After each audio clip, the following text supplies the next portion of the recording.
Nice arms, loser. I may have spoken too soon. Turns out almost everything you think you know about dinosaurs is wrong.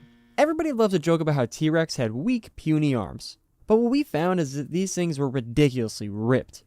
Sure, they were only 3 feet long, roughly the size of your arm, but they were still packed with enough muscle to curl over 400 pounds. So obviously, these Samsonic-looking arms weren't useless.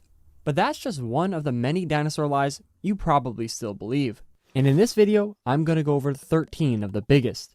And this next one is one you've probably fallen for. You ever go on TikTok and see something about how Spinosaurus sounded like this? So that's not how they sounded at all, actually, because that's just a loon call slowed down. In fact, every single dinosaur noise you hear is total BS. Truth is, we have no idea what most dinosaurs sounded like. Except one, Parasaurolophus. You see that giant crest sticking out of its skull? Well, it was filled with tubes and airways.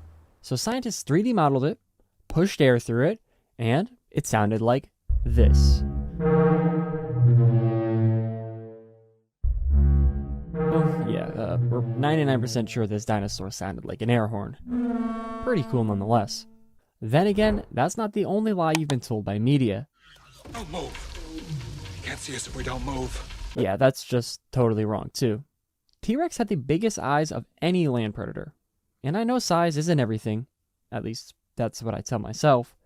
Though for T-Rex, it did actually make a difference. Its vision was estimated to be up to 13 times sharper than yours. With forward-facing eyes and incredible depth perception, if you were in front of it, even from miles away, it was going to see you.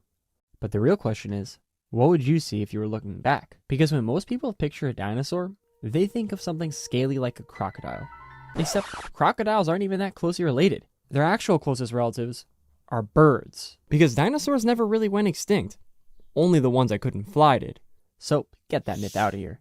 And weird fact, but that does technically mean that birds are reptiles. So then, if all birds are dinosaurs, does that mean all dinosaurs look like birds? No.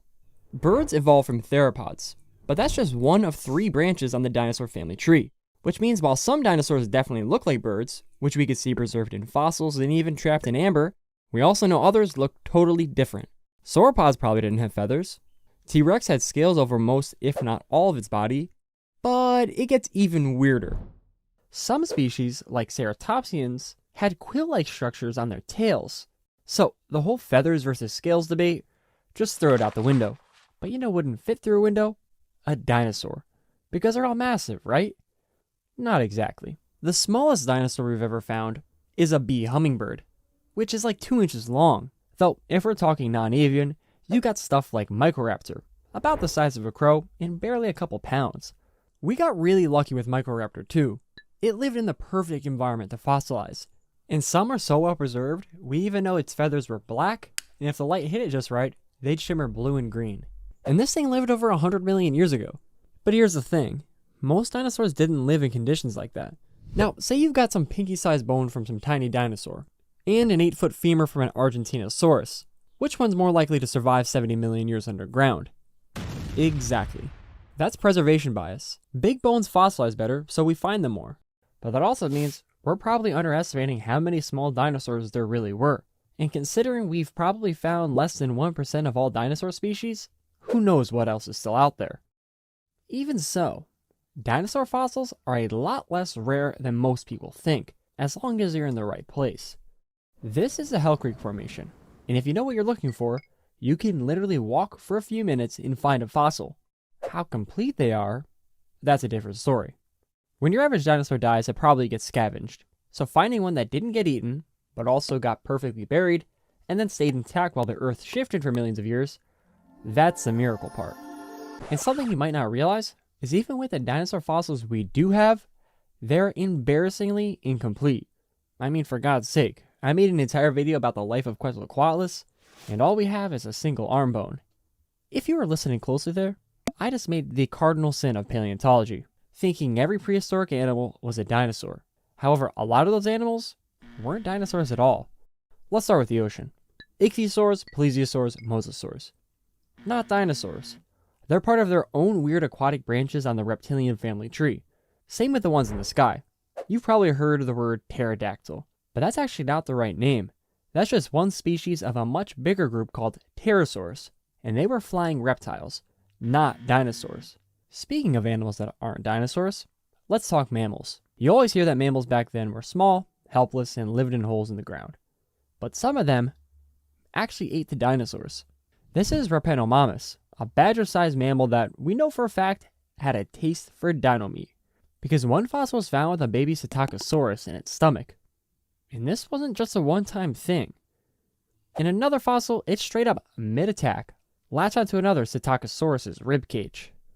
So, some mammals were already out here devouring dinosaurs long before we turned them into nuggets. But that doesn't mean dinosaurs were somehow losing. There's this idea that mammals took over because dinosaurs were slow or outdated. That couldn't be more wrong. Dinosaurs were some of the most well-adapted animals to ever live, roaming the earth for over 165 million years, nearly 3 times longer than mammals have. In fact, they were around so long that we live closer to T-Rex than T-Rex did to Stegosaurus. So, no, most of your favorite animals sadly wouldn't have met, unless they tripped over each other's fossils. And yes, dinosaurs were actually more advanced in a lot of ways, especially their breathing. While mammals breathe in and out through the same lungs, dinosaurs and modern birds have a totally different setup. They have air sacs spread throughout their bodies, which keeps fresh oxygen flowing through their lungs even while exhaling. In fact, dinosaurs' over-specialization may have been part of what led to their downfall, while our smaller, more adaptable generalist ancestors were able to cling on. And yet, despite all their advantages, their entire existence supposedly ended in a single afternoon. An asteroid hits Earth, and boom, dinosaurs gone. Well, we already know that's at least a little wrong, because, and even for the non-avian ones, they didn't vanish overnight. It might have taken decades, maybe even thousands of years for the last of them to die out. Look at the mammoths of Wrangel Island. Most mammoths went extinct around 10 to 14,000 years ago, but a small group survived in isolation until just 4,000 years ago, around the same time the pyramids were being built. This same thing could have happened with a few dinosaur species, holding on in small pockets before eventually disappearing from genetic collapse, bad luck, or another disaster. But what's even stranger is that despite how it sounds, this wasn't even the worst extinction Earth's ever gone through. Not by a long shot. There was one even earlier that made the asteroid look tame, and it nearly wiped out everything. And if you want to learn about that, go watch this video. Thank you so much for watching. Please like, subscribe, and comment. I really do read every single one. That is literally my favorite thing to do. I probably waste too much time reading the comments. But as always, I'll see you next time, and Jehona out.